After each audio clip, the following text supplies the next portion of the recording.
ठीक है ना, स्टार्ट करते हैं इकोनॉमिक्स की क्लास 11th वाली बुक में जो ये सिर्फ एनसीईआरटी के क्वेश्चन है। ठीक है ना, मेन क्वेश्चन है, इस इसको कर लो एग्जाम पॉइंट ऑफ व्यू से, बहुत सही है। शुरुआत है अध्याय 1 यानी चैप्टर 1। ठीक है, अर्थशास्त्र का परिचय, इंट्रोडक्शन टू इकोनॉमिक्स में से जो पहले दिए हुए उन्होंने एमसीक्यूज टाइप दिए हैं, फिर शॉर्ट आंसर, फिर लॉन्ग आंसर, फिर केस बेस या जो एडिशनल बेस होते हैं। पहला क्वेश्चन है, हिंदी में भी है और इंग्लिश में, दोनों के लिए। अर्थशास्त्र किसका अध्ययन है? उसमें ऑप्शंस हैं, केवल धन का, लोगों द्वारा संसाधनों का उपयोग, विज्ञान का, केवल व्यापार का। अभी एमसीक्यूज में हर एमसीक्यू पढ़ना फिर उसमें 4 ऑप्शन पढ़ना तो टफ पड़ेगा। ये अपलोड हो रही है, कर खुद लेना। ठीक है ना, मैं एक बार क्वेश्चन पढ़ता हुआ चलूंगा। What is economics? The study of, economics किस चीज की स्टडी है? उसमें 4 ऑप्शन है, फिर पढ़ना। उपभोक्ता कौन होता है? Who is consumer. ठीक है ना। अर्थशास्त्र में संसाधनों की उपलब्धता कैसे होती है? What is the nature of resources availability in economics. ठीक है, सब बुक में से। एनसीईआरटी की बुक पढ़ोगे तो उसमें से आएगा। आर्थिक समस्या का मुख्य कारण क्या है? What is the main cause of economic problems. किस गतिविधि को आर्थिक गतिविधि कहा जाएगा? Which activity is considered an economic activity. ठीक है ना, ये पूछ लेता हूँ शायद इसमें से तुम्हें, ये बिल्कुल आसान क्वेश्चन है, इसमें बता सकते। बगीचे में फूल लगाना, अपने दोस्तों के साथ खेलना, आर्थिक गतिविधि बताना है। नहीं नहीं, आर्थिक गतिविधि बतानी है।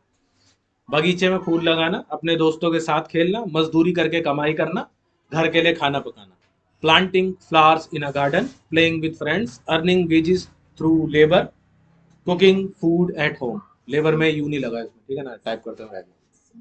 सी, ये अर्निंग वेजेस थ्रू लेबर, कमाई करना मजदूरी कर कर, ठीक है ना, उसमें पैसा कमाना। तो इस तरीके के क्वेश्चन है। अब short answer, why do we study economics, इसका आंसर आना चाहिए आपको। अर्थशास्त्र क्यों पढ़ा जाता है? सेकंड क्वेश्चन, आपकी इच्छाएं असीमित हैं लेकिन संसाधन सीमित हैं। इस कथन के 2 उदाहरण देकर समझाइए। इस कथन को समझाओगे, उसके 2 एग्जांपल।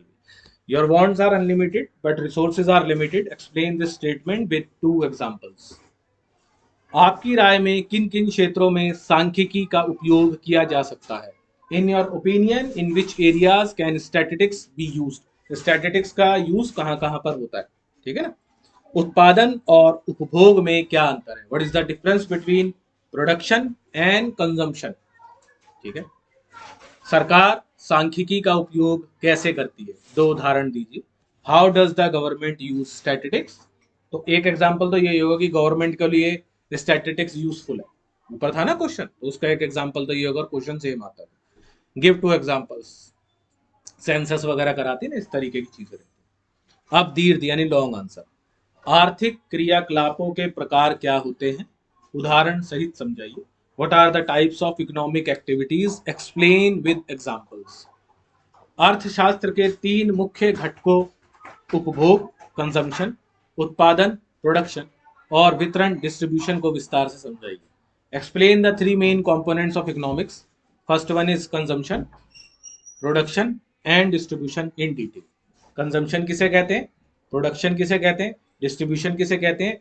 लेकिन जब तुम इसकी डेफिनेशन लिखोगे तो तुम्हें लिंक कर कर लिखना है कि कंजम्पशन, प्रोडक्शन और डिस्ट्रीब्यूशन एक दूसरे से लिंक्ड भी कैसे। सिर्फ ये नहीं कि डेफिनेशन डाल दी और तीनों एग्जांपल एक दूसरे से अलग अलग हो रखे हैं। Example similar to each other होने चाहिए कि कंजम्पशन देखिए प्रोडक्शन से कैसे लिंक होता है, प्रोडक्शन डिस्ट्रीब्यूशन से कैसे लिंक होता है। ठीक है ना, अगर एक क्वेश्चन में पूछ रहा है तो इस तरीके से आंसर लिखा जाता है। सांख्यिकी अर्थशास्त्र के अध्ययन में कैसे सहायक होती है? How does statistics help in the study of economics. ठीक है, यदि संसाधन सीमित हैं तो हमें अपनी आवश्यकताओं को, अभी थोड़ा सा शोर आ गया, ठीक है ना।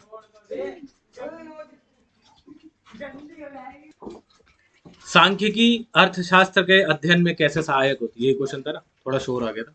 How does statistics help in the study of economics. यदि यदि संसाधन सीमित है तो हमें अपनी आवश्यकताओं को कैसे चुनना चाहिए, ये आपसे आंसर्स पूछ रहा है, रीजन वाला। If resources are limited how should we choose our needs. अगर संसाधन सीमित है तो फिर तुम्हें अपनी जो आवश्यकताएं उनको सीमित करना पड़ेगा। तो तुम्हें चूज करना पड़ेगा कि मुझे पैसा जो है कहाँ खर्च करना है। सबसे ज्यादा जरूरी मेरे लिए क्या है, फोन और दवाई में से दवाई, है ना, या खाने और रिचार्ज में से फूड, ठीक है ना, खाना ही तुम्हारा जरूरत रहेगी। वो जो जैसे भी इसको एक्सप्लेन करोगे 11th के अकॉर्डिंग करना। सांख्यिकीय विधियां सामान्य ज्ञान का विकल्प नहीं हो सकती, सही बात। इस कथन की व्याख्या कीजिए, इस कथन को समझाइए। Statistics methods are no substitute for common sense, बिल्कुल सही बात है। एक्सप्लेन दिस स्टेटमेंट, पढ़ लेना, ये क्वेश्चन आएगा नहीं, ठीक है ना, इसको घुमा के पूछ सकता है वो, ये तो बहुत इजी उसमें पूछा है। अब एप्लीकेशन बेस्ड है। एक बाजार में कौन कौन सी आर्थिक गतिविधियां हो सकती है, एक सूची तैयार करो। What economic activities can take place in a market. अलग अलग मार्केट है, अलग अलग तरीके की चीजें हो सकती है। मान लीजिए आप एक किसान हैं और आपके पास खेती के लिए एक सीमित संसाधन है, ठीक है ना, आप किन फसलों को उगाना पसंद करेंगे और क्यों। ये ध्यान रखना, जिस फसल के बारे में तुम लिखोगे या जिस संसाधन के बारे में लिखोगे उसी से रिलेट वो फसल होनी चाहिए। ये नहीं लिख रहे हो गेहूं का, बता रहे हो गन्ने का, ठीक है ना। Suppose you are a farmer and you have limited resources for farming, which crops would you prefer to grow and buy, ठीक है ना। एक परिवार का बजट तय करने में आर्थिक सिद्धांतों का उपयोग कैसे किया जा सकता है, होता ना हमारे घर का बजट भी। How can economic principles be used in determining a families budget. अगर किसी देश में बेरोजगारी की समस्या है तो सांख्यिकी के माध्यम से इसको समझा कैसे जा सकता है। If a country has unemployment problem, how can statistics help in understanding this issue. Statistics मदद ही कैसे करेगी ये समझने में कि भाई बेरोजगारी है। और हो सकता है एक क्वेश्चन दूसरा पूछ ले कि हेल्पफुल कैसे है, कि बेरोजगारी से निकलने में कैसे मदद करेगी। अब गवर्नमेंट डेटा बनाएगी ना, सेंसस बनाएगी पूरा, इस तरीके से पूरा आंसर लिखना पड़ेगा। आपके क्षेत्र में बढ़ती महंगाई के कारण क्या हो सकता है, सांख्यिकी का उपयोग करके इसे कैसे मापा जा सकता है, मेजर करना। What could be the reason for rising inflation in your area, सिर्फ एक एरिया की बात है। अब एरिया तुम्हारा स्टेट हो सकता है, कंट्री हो सकती है, तुम्हारा एक छोटा सा इलाका भी हो सकता है। How can it be measuring using statistics, बताया ना, जैसे प्रॉपर्टी वगैरह, हो सकता है किसी एक एरिया के रेट बढ़ रहे हो लेकिन दूसरे के नहीं बढ़ रहे, ठीक है ना। किसी एक एरिया में सामान महंगा हो दूसरे में नहीं, ठीक है, या किसी एक प्रोडक्ट का रेट बढ़ रहा हो दूसरे का नहीं बढ़ रहा, ठीक है ना। अभी क्या जो सिलेंडर वगैरह है ना, अभी 1000 के आसपास पहुंच गया, 800 1000 800 1000 ऐसे रहता है ना। अगर वो कम होगा तो बाकी चीजें खरीद लोगे तुम। मान लेते हैं कि सिलेंडर अभी 500 रुपए का हो जाता है, ऐसा एज एन एग्जाम्पल मान लेते हैं, तो तुम 300 रुपए का जो बचा हुआ पैसा है तुम्हारा, उसमें पेट्रोल डलवाओगे, क्या करोगे। किसी और दूसरे काम में है ना, सबका अपना अपना यूज है वो अलग अलग तरीके से। तुम ऐसा नहीं करोगे तुम 300 में और 200 रुपए और डाल के 2 सिलेंडर ले लोगे अगले महीने, क्यों। ऐसा कोई नहीं करता, है ना। तो ये बहुत छोटी छोटी चीजें जिनके बारे में क्या करते हैं, स्टैटिस्टिक्स बात करते हैं। अब अतिरिक्त गतिविधियां यानी एडिशनल एक्टिविटीज है, ये एक्टिविटीज पढ़नी चाहिए। अपने परिवार के सदस्यों की गतिविधियों की सूची बनाइए और तय कीजिए कि कौन कौन सी गतिविधियां आर्थिक है। Make a list of activities performed by your family members and determine which ones are economic activities. तुम्हारे घर में कौन क्या क्या करता है, उसमें से कौन कौन सी चीजें ऐसी हैं जिससे आर्थिक पैसा यानी पैसा आ रहा है। कौन कौन है, मम्मी खाना बना रही पैसा मिल रहा है, नहीं। बच्चों को पाल रही पैसा मिल रहा है, नहीं। या तुम बाजार से सामान ले रहे हो पैसा मिल रहा है, ठीक है ना। अब यही ब्लिंकिट से आ रहा है तो पैसा खर्च होगा, तो उसके लिए वो आर्थिक गतिविधि है। बाजार से खाना ला रहे हो, किसी शेफ को हायर करते हो, पैसा लेगा, ठीक है ना।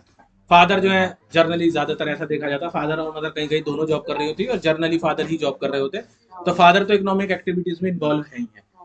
लेकिन अब फादर ऐसा किसी शादी में आपको लेके जा रहे हैं अपनी पर्सनल कार से, जो आपकी कार है घर की, तो वो आपसे पैसा थोड़ी लेंगे। सेम अगर ओला से जाओगे तो इस तरीके की कुछ लिस्ट बनानी है, ठीक है ना, उससे पता चलेगा। दूसरा है, अपने स्कूल या घर में मिलने वाले संसाधनों को पहचानिए और बताइए कि उनका सर्वोत्तम उपयोग कैसे किया जा सकता है। अच्छा, इसका इंग्लिश में नहीं आ पाया, ठीक है ना, कि आपके स्कूल में या घर में जो संसाधन मिलते हैं या हैं आपके पास, बताइए कि उनका सर्वोत्तम यूज कैसे कर सकते हो, मैक्सिमम यूटिलाइजेशन कैसे कर सकते हो उन चीजों का। कौन कौन सी चीज तुम्हारे घर में और स्कूल में, बुक्स का मैक्सिमम यूटिलाइजेशन कैसे कर सकते हो, आप पढ़ो, फिर आपके बाद अगर दूसरा जो आपके जूनियर आ रहे हैं उनको दे दो, तो वो मैक्सिमम यूटिलाइजेशन है, उन्हें खरीदनी नहीं पड़ी, सेम ही बुक थी, ठीक है ना, ऐसा हो सकता है।